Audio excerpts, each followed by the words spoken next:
Udayveer Singh, commissioner Moradabad, मेरे ख्याल से मैंने कोई सवाल नहीं छोड़ा है और जो आप आरोप लगा रहे हैं उनके जवाब उन्होंने बिल्कुल सीधे तौर पर दिए हैं। आप आश्वस्त हैं दूध का दूध पानी का पानी होगा, सत्यमेव जयते होगा संभल में? मेरी घोर आपत्ति है आपकी आज की इस डिबेट पर, घोर आपत्ति है। आपने 28 मिनट एक ऐसे आदमी से बुलवाया जो इस कांड का मूल दोषी है। आपने ये नहीं पूछा उससे कि क्या कारण है कि पिछले 7 वर्ष से आप एक ही कमिश्नरेट में बने हुए हैं। आप डीएम रामपुर थे, रामपुर में जितने आरोप प्रत्यारोप लगे उसमें आप रहे डीएम। उसके बाद आपका प्रमोशन हुआ। अमूमन प्रमोशन करके लोगों को दूसरी कमिश्नरेट भेजा जाता है। आप उसी कमिश्नरेट में कमिश्नर हो गए।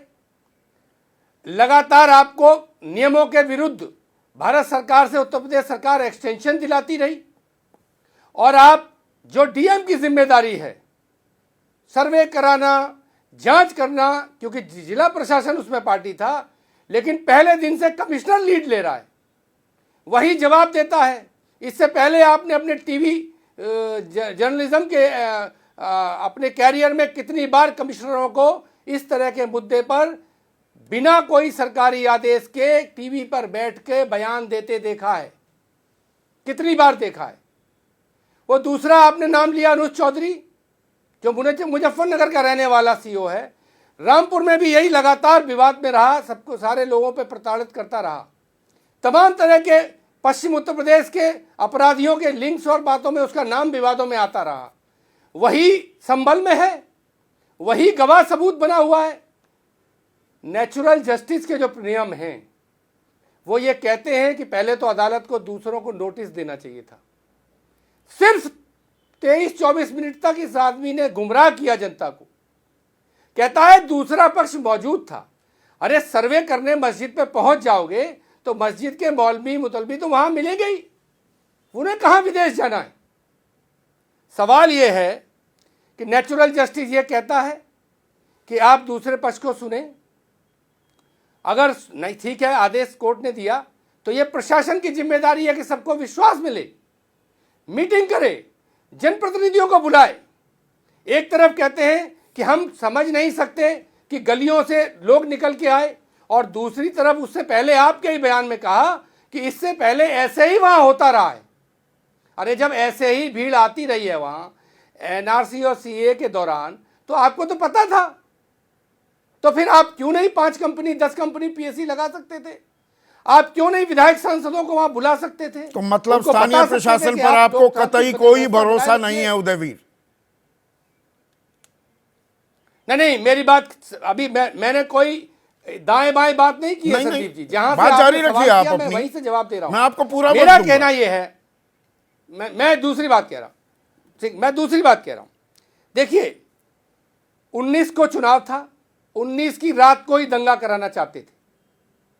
आप भी जानते हैं अगर 19 तारीख को आदेश हुआ है और उसी पार्लियामेंट में, संभल पार्लियामेंट की विधानसभा में चुनाव था, तो प्रशासन ये करता है कि पहले चुनाव निपटाता है, उसके बाद चुनावी व्यवस्था से मुक्त होके इतना बड़ा काम जो एक संवेदनशील विषय उसे एड्रेस करता है। 19 की रात को किया गया, रात को किसी तरह लोगों ने मामला समझा लिया, तो फिर दोबारा सर्वे किया गया, दोबारा सबको बुलाते बताते। वहां जियाउर रहमान बर्क उस दिन शहर में नहीं थे, लेकिन जियाउर रहमान को आपने दोषी एफआईआर में नामित कर दिया। कैसे कर दिया? किसके कहने से कर दिया? यह लगातार इस तरह का काम भारतीय जनता पार्टी की सरकार में हो रहा है कि पहले आप अपराध करिए प्रशासन के द्वारा, और जो विरोध करे उसी को मुलजिम बना दीजिए, उसी के पीछे पड़ जाइए। आप इनका काम था कि आपने जब आपको एक जिम्मेदारी दी गई तो आप सबको विश्वास में लेके बात करके अनाउंस करके फिर सर्वे कराते। सर्वे से किसने विरोध किया?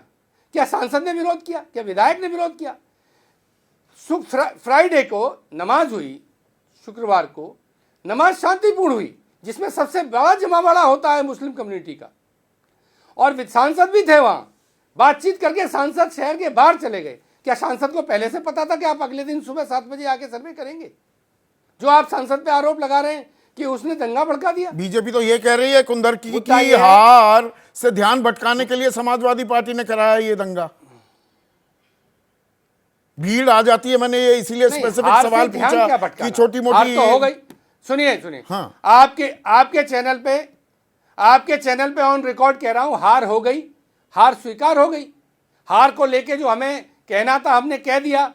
हम मान रहे हैं, आपके चैनल पे मैं मान रहा हूं कि योगी जी को मुस्लिम कम्युनिटी ने अपना नेता मान लिया है।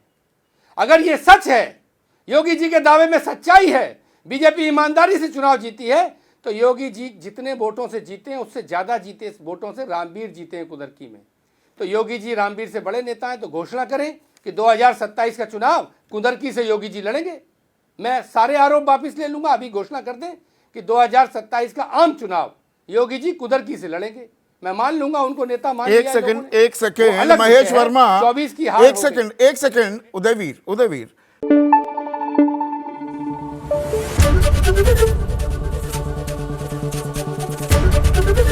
एबीपी न्यूज आपको रखे आगे।